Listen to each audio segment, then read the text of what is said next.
Pada kesempatan pagi hari ini kita dapat berkumpul melaksanakan kewajiban kita sholat subuh berjamaah. Mudah-mudahan kumpul dan hadirnya kita pagi ini dicatat oleh Allah sebagai amal ibadah. Amin. Salawat dan salam semoga senantiasa tercurah dan tersampaikan kepada junjungan kita baginda dan besar kita Muhammad sallallahu alaihi wasallam, serta para keluarga dan sahabatnya serta para pengikut dan umat hingga zaman nanti. Bapak Ibu yang dirahmati Allah, hampir setiap bulan dalam perhitungan kalender Hijriah itu selalu ada peristiwa dan sejarah. Kalau kita bicara bulan Muharram, maka kita diingatkan dengan peristiwa hijrah Rasulullah dari kota Mekah menuju kota Madinah. Kita bicara bulan Rajab, di situ ada peristiwa Isra dan Mi'rajnya Rasulullah.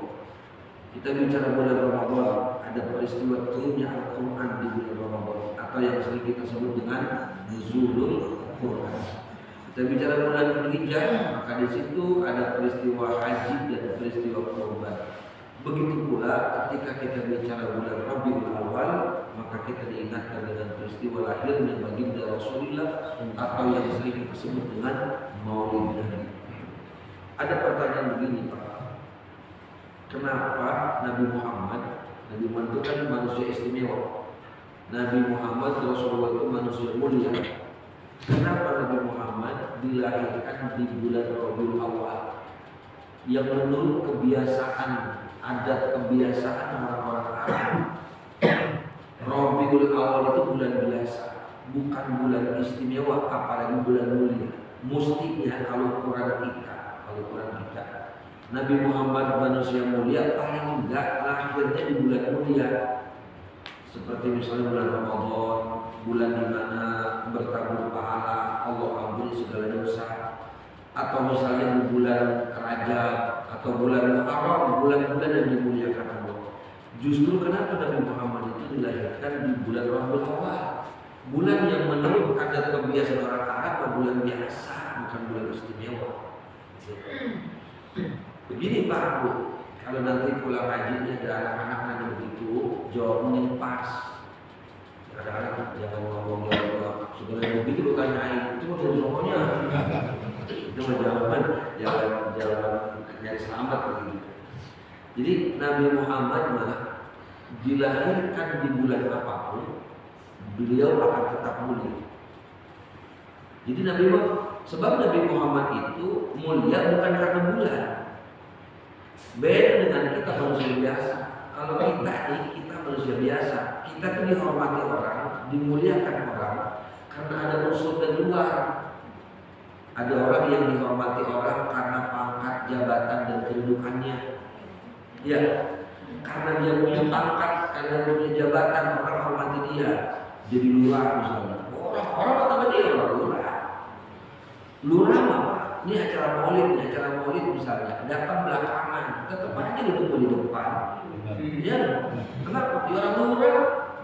Tapi coba kita orang biasa datang maulid paling duduk di depan, digeser Pak. Sama-sama ada lurah gitu. Orang dihormati kita, orang menghormati kita karena pangkat kita. Jadi ketua musola, jadi ketua DKM, jadi ketua majelis taklim, pangkat tuh, jabatan tuh, orang hormatin itu. Acara pengajian, ketua majelis taklim datang belakang, tetap aja duduk di depan. Kenapa? Ketua majelis taklim nggak mungkin di emperan, gitu. Tapi coba pemain rebana datang paling dulu, ya duduk di depan, lagi digeser, rebana sama sepit-sepit, ada ketua. Gitu. Itu satu. Ada juga orang dihormati, orang dimuliakan karena hartanya.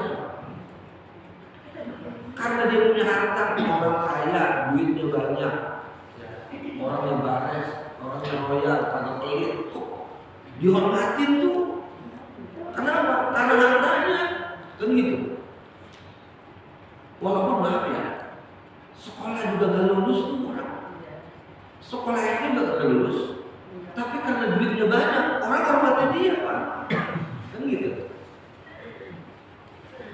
Coba Pak, mohon maaf nih, ada orang sekolah gak lulus, tapi duitnya banyak.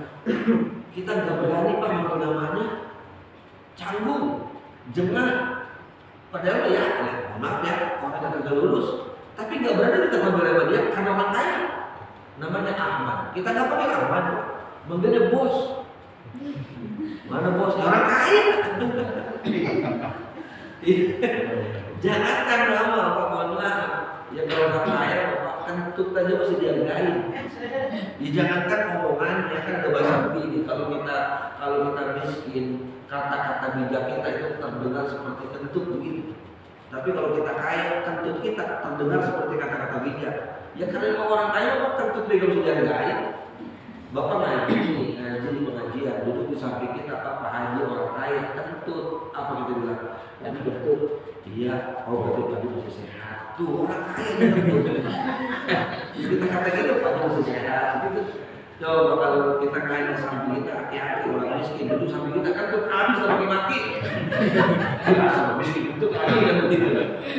Kita dihormati orang. Ada orang yang dihormati, ada orang yang dimuliakan orang lain karena sebab hartanya. Ada juga orang dihormati orang lain karena sebab garis keturunan. Jadi garis keturunannya bagus, gitu. Maka dia dihormati orang.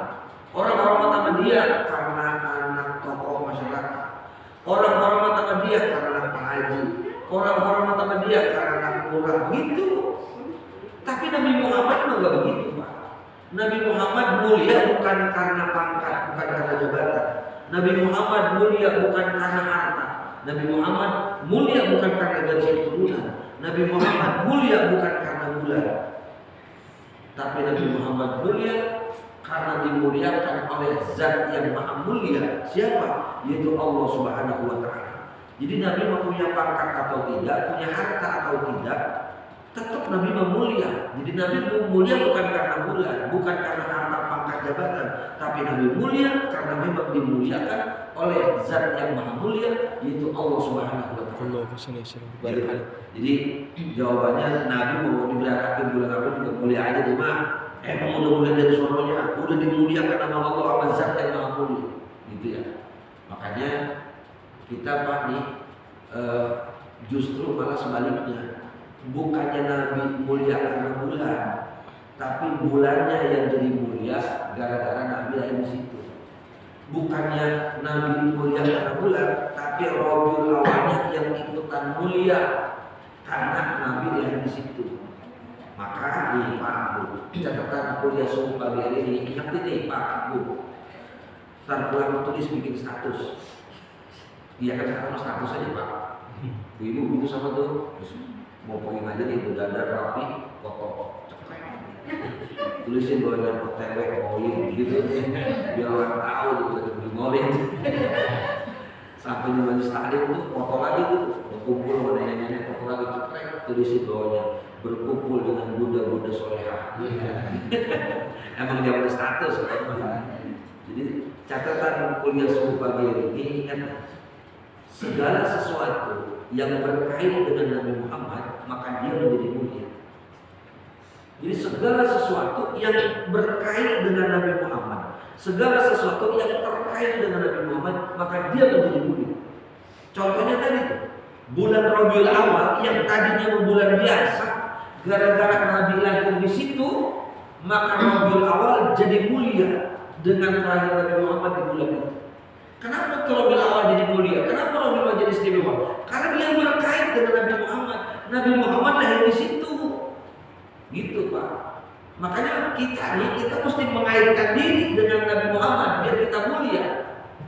Kalau saya sering bahasanya begini Pak, Bu, kalau kita pengen mulia, maka seringlah bergaul, seringlah nyampur sama dengan orang-orang mulia, maka kita akan membawa mulia. Kalau kita pengen soleh, pengen solehah, bercampurlah, bergaullah, ngumpullah dengan orang-orang soleh dan solehah, maka insya Allah kita akan jadi orang soleh dan solehah. Logikanya begini, kalau bapak beli rambutan, Pak, beli rambutan seikat, itu merah semua pada yang hijau. Haleluya. Kalau ibu beli rambutan seikat, matang semua pada yang mentah. Ada yang mentah, nggak matang semua. Ada yang hijau, nggak matang semua. Pertanyaannya, kenapa itu rambutan hijau bisa laku? Kenapa itu rambutan yang belum matang bisa laku? Karena apa? Yang merah. Ini kita nih Pak, ibarat rambutan pentil. Ibarat rambutan apa? Rambutan belum matang. Supaya laku bagaimana? Nyampur banyak merah. Artinya kita bukan siapa-siapa, ilmu karena seberapa, ibadah karena seberapa. Kalau pengen soleh, nyampur sama orang soleh. Ini Allah soleh. Ini maaf kita udah makin rambutan pentil, nyampurnya memakai busuk, ini bikin jadi. Dibuang. Iya itu. Kita mau udah ilmu karena seberapa, ibadah malas, nyampur orang brengsek, ya bikinan. Gitu ya. Jadi kalau pengen mulia, ya bergabunglah banyaklah nyampur bergaul dengan orang-orang mulia. Makanya Nabi Muhammad itu Pak mulia bukan karena mulia tapi dimuliakan oleh Zat yang Maha Mulia. Bahkan di dalam kitab Sa'adat Ad-Darain, Syekh Yusuf bin Ismail An-Nabhani beliau menyatakan begini, "Ma min bait," saking mulia Nabi Muhammad, saking mulianya Nabi Muhammad, dalam kitab Sa'adat Ad-Darain beliau Syekh Yusuf An-Nabhani bicara begini, menulis, "Ma min baitin fihi man ismuhu Muhammad." Tidaklah rumah yang di dalamnya ada orang yang bernama Muhammad, maka rumah itu tidak akan sepi daripada kebaikan dari Allah Subhanahu wa taala. Jadi kalau rumah di dalamnya ada orang yang bernama Muhammad, maka rumah itu akan selalu diliputi kebaikan dari Allah. Saking berkahnya nama Nabi Muhammad sampai ke rumah yang ada nama orang Muhammad itu selalu mendapatkan kebaikan dari Allah. Bahkan tentunya kalau orang baik, orang namanya Muhammad itu nggak boleh dikatain, nggak boleh diledekin. Kalau bahasa sekarang mah nggak boleh dibully. Kalau kita ngatain orang nama Muhammad itu sama juga ngatain Nabi Muhammad. Karena apa? Namanya sama orang Nabi. Gitu. Makanya yang namanya Muhammad biar pada bener. Ya kadang-kadang korupsi Muhammad Najaruddin begitu. Bolak-balik di Muhammad Najaruddin itu saya. Jadi biar benar namanya udah benar nama Muhammad. Bahkan kalau orang nama Muhammad Pak, itu masuk surganya bareng sama Nabi. Orang kalau nama Muhammad itu malaikat yang di neraka itu enggan. Apa sih bahasanya kalau enggan itu? Canggung, gitu ya. Nggak enak menyiksa orang yang bernama Muhammad. Karena ada nama Muhammad tuh. Makanya namanya kan kalau punya anak, kalau punya anak laki-laki, nama laki nama Muhammad dan Muhammad. Kalau punya anak laki-laki itu namanya kata depannya atau tengahnya ada sifat Ahmad atau Muhammad. Biar masuk surga pada Nabi.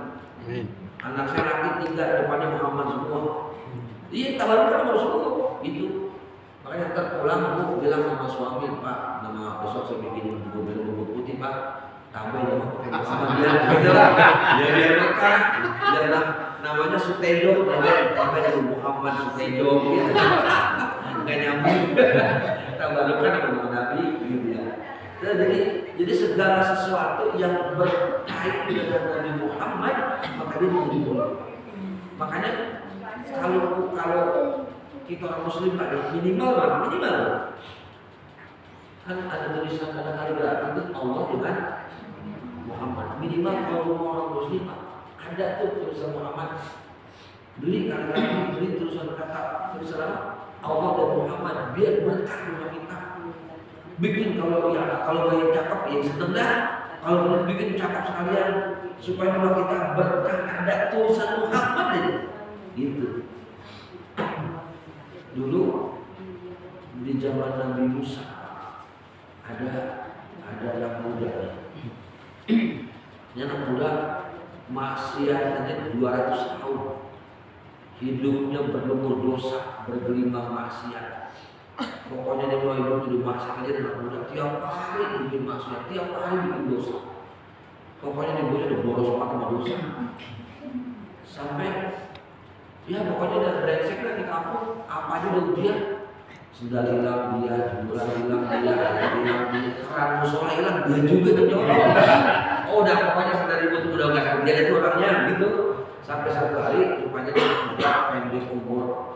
Di dulu makan 200 tahun pendek Pak, karena rata-rata udah 800 sampai 1000 tahun.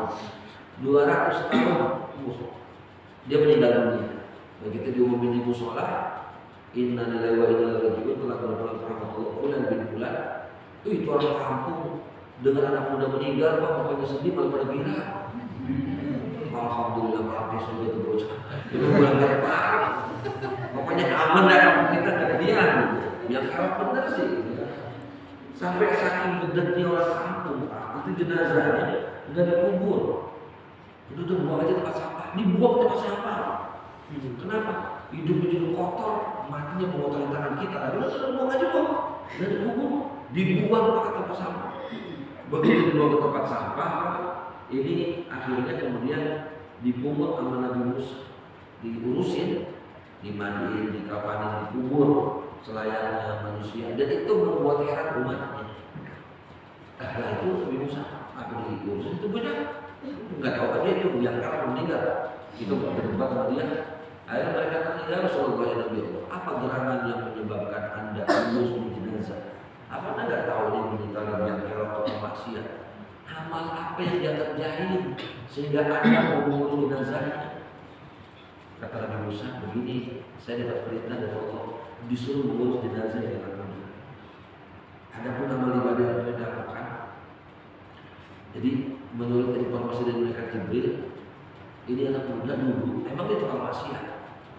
Mau jadi muda raja maksiat Pak. Pernah satu hari, rupanya dia anak muda lagi libur maksiat. Tanggal merah jadi kan tanggal merah karena itu dosa.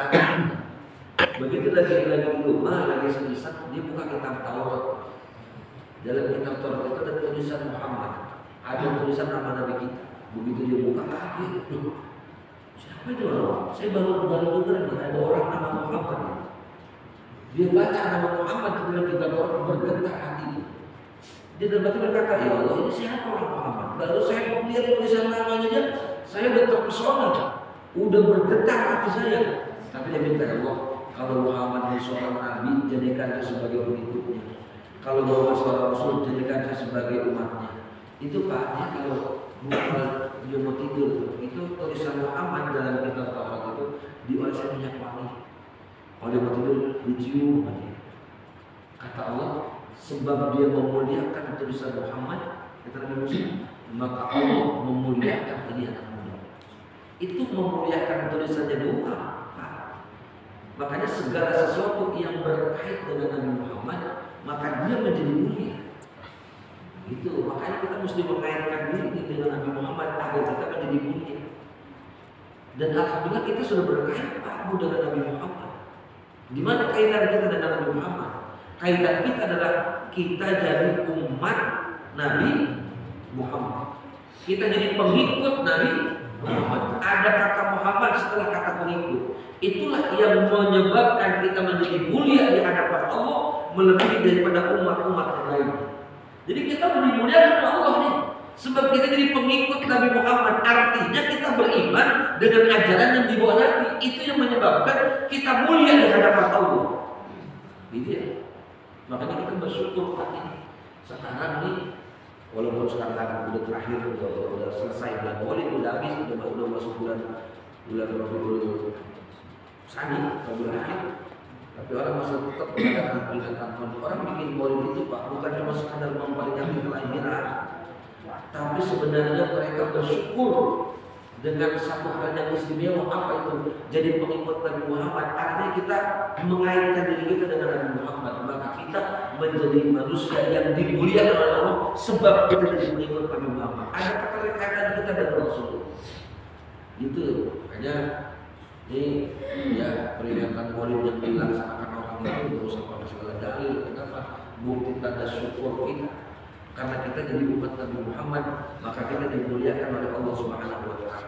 Sekarang udah ya peringatan Maulid, ya Bu, walaupun memang ya udah 2 kali puasa 2 kali lebaran, kayak Bang Toyib kita nggak ada Maulid, ya karena memang pandemi gitu. Bikin Maulid juga kalau mau bikin kemarin ya sudah turun. Kalau bikin kemarin ngumpet kenapa takut dibuat RT, takut RW gitu. Kalau sekarang mah RT nya ikut Maulid, karena pandemi gitu ya. Sedikit masalah pandemi begini Pak. Ini saya mau sampaikan juga masalah penyakit nih. Ini sih dalam kacamata agama. Terserah sih Bapak Ibu mau pakai silakan, ya Bapak. Tapi ini sebagai pegangan saya sampaikan.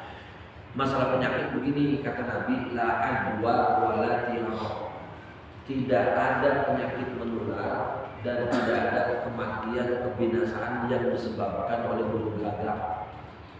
Jadi kalau dalam kacamata agama ini hadis Nabi ini hadisnya sahih riwayat Muslim. Kata Nabi tidak ada penyakit menular. Penyakit menular mabuk bahasa kita doang. Bahasa hadis penyakit berbahaya, nggak ada bahasa penyakit menular karena agama Nabi katakan begitu. Cuma bahasa kita doang, pilek, flu menular, sakit mata menular, sakit cacat menular, itu bahasa kita. Agama nggak ada penyakit menular. Sebab kalau penyakit itu menular, katakan sekarang lagi ramai nih corona misalnya. Kalau corona itu menular, pertanyaannya adalah orang yang pertama kena corona itu orang mana? Orang Wuhan. Itu yang pertama kali kena corona dia menular dari mana? Kalau itu penyakit menular. Yang kedua, hati-hati jangan sampai musim pandemi, musim penyakit, akidah kita, tauhid kita pada rusak. Kenapa? Kalau kita menyatakan penyakit itu menular, itu sama juga kita merendahkan kekuasaan Allah. Merendahkan kekuasaan Allah berarti dosa.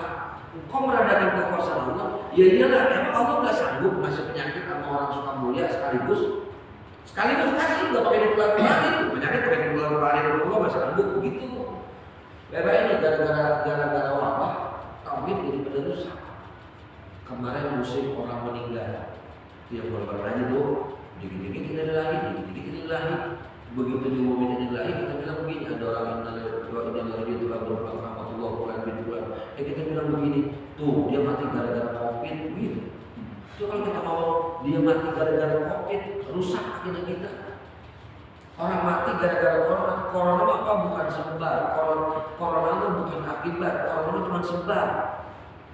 Jadi sebab mati banyak, termasuk corona itu sebab, bukan akibat. Gitu. Buktinya ada orang yang kena corona tapi masih hidup. Buktinya ada orang yang kena corona tapi nggak mati. Kan begitu. Maka jangan sampai itu. Makanya kata Nabi, dan tidak ada kebinasaan yang kematian yang disebabkan oleh burung gagak. Ada orang meninggal, diumumin di musola, kata tetangga musola, iya tadi meninggal, emang burung putih-putih udah 2 hari bunyi di mana aja. Burung putih-putih disanain. Dan di rumah saya tiap hari soalnya burung putih-putih bunyi biasa aja, gak ada yang mati. Nah, karena emang kata tadi walatiar dan tidak ada kebinasan yang disebabkan oleh burung gagak. Itu satu. Yang kedua, tak ada juga hadis ini, kata hadis ini ada soal juga ada. Hadis riwayat Bukhari, riwayat Muslim. Kata tadi begini, firru minal majzum, firaraka minal asad. Menghindarlah kalian dari penyakit lepra, penyakit kusta. Firaraka minal asad, seperti kalian menghindar dari seekor macan. Jadi kalau ada penyakit kita disuruh menghindar. Tuh, Ustaz berarti ada penyakit menular. Buktinya kalau orang sakit ada penyakit kita disuruh menghindar. Begini Pak, hadis itu bukan cerita penyakit menular. Hadis itu Rasul katakan kenapa kita disuruh menghindar supaya kita tidak terjerumus ke dalam dosa. Dosa bagaimana? Kalau ada orang kena penyakit flu, kita deketin, kita samperin. Kemudian kita kena penyakit yang sama sama orang itu kena flu juga. Kemudian kamu begini, tuh kok kena flu gara-gara kemarin yang malu. Nah kan itu nular loh.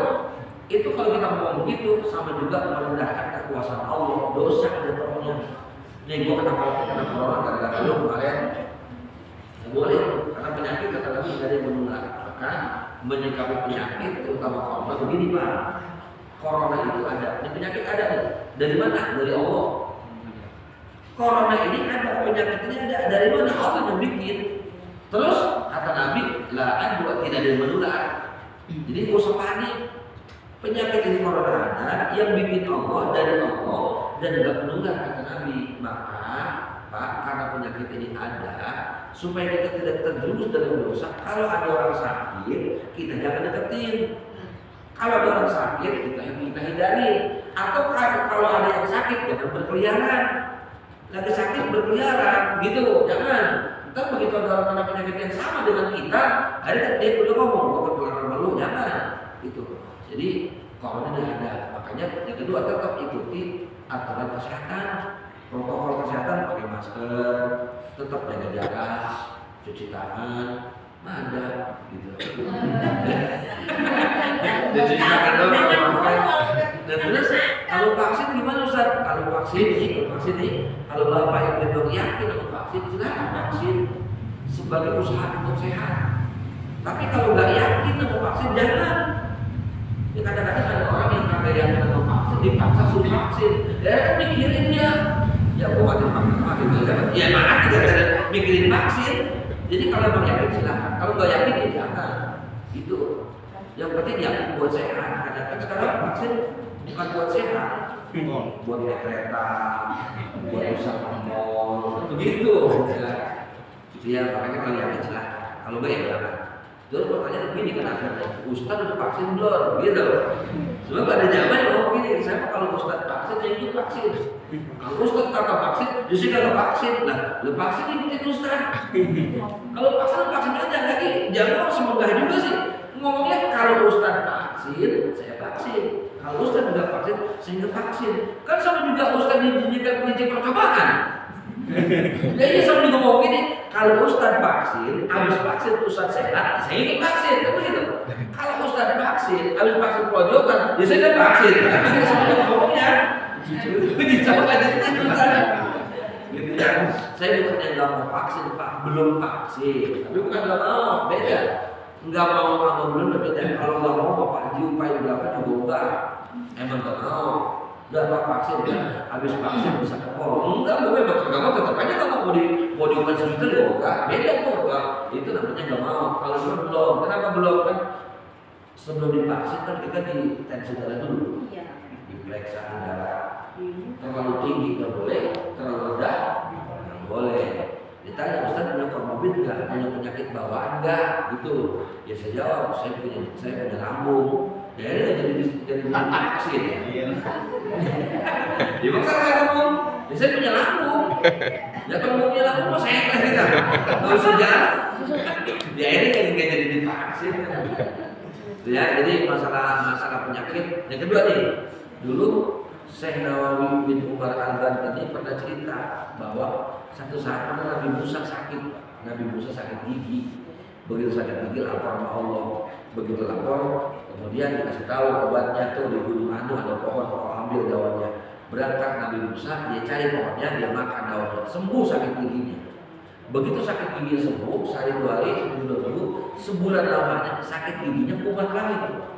Begitu sakit giginya kaku, Nabi Musa gak pakai ngomong sama Allah.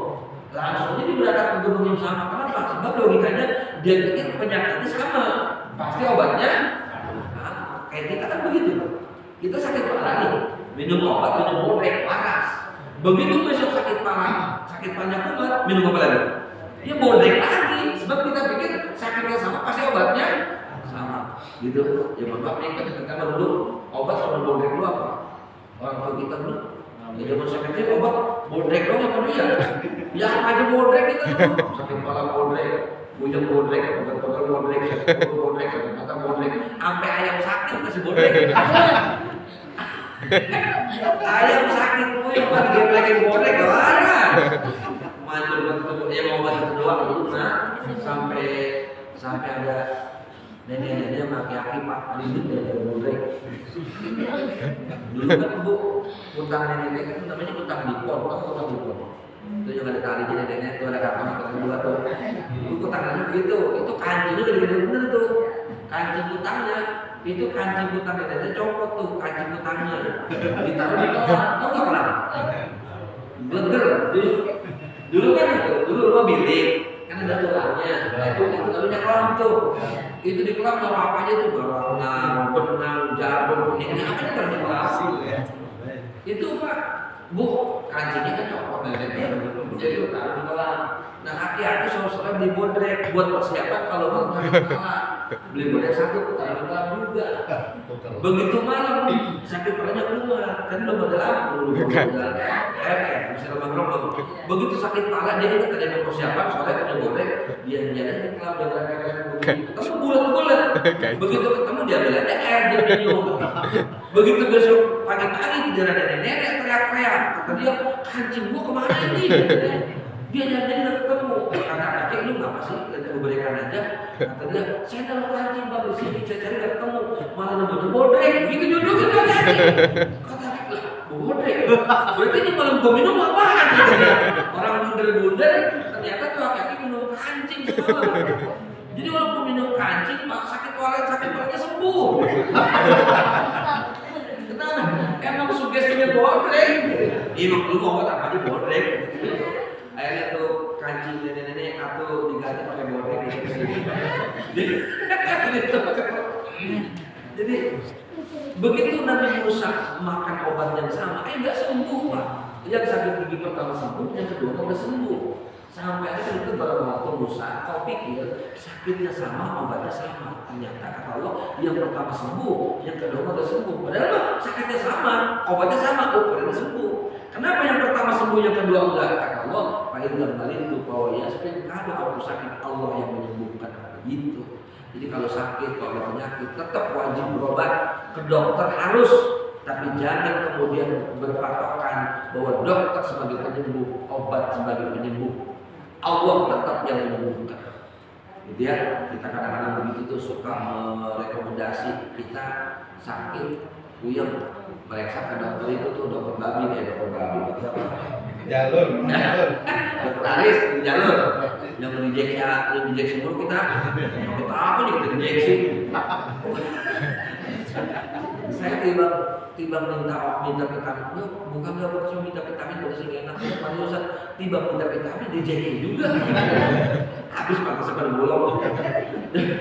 Jadi kita kadang-kadang dokter manjur obat sengaja, dan apa tetap menyembuhin Allah. Maka kalau ada wabah, ada penyakit, kita lagi sakit, jangan jauh-jauh sama Allah. Banyak wabah pada musola masih belum ditutup, banyak wabah macam ada pekerjaan, terus ini tetap minta sama Allah. Karena Allah yang punya penyakit, Allah yang kasih penyakit, Allah yang menyembuhkan. Gitu. Jadi kembali, ini kita berada di bulan yang istimewa, yaitu bulan Rabiul Awal atau sudah terakhir. Segala sesuatu yang terkait dengan Nabi Muhammad, maka dia menjadi mulia. Dan kita sudah berkait dengan Nabi Muhammad sebagai pengikut Nabi Muhammad. Maka mudah-mudahan kita termasuk orang yang dimuliakan oleh Allah Subhanahu Wa Taala. Jaga hati ya, kita jadi buah umat Nabi Muhammad. Pertahankan sampai kita wafat, sampai kita meninggal dunia. Mudah-mudahan kita wafat dalam keadaan jadi umat Nabi Muhammad. Kita wafat dalam keadaan beriman kepada Allah Subhanahu Wa Taala. Ibu bapak dan teman Allah, barangkali itu yang saya sampaikan pada kesempatan pagi ini. Mudah-mudahan ada manfaatnya. Tentunya, wassalamualaikum warahmatullahi wabarakatuh.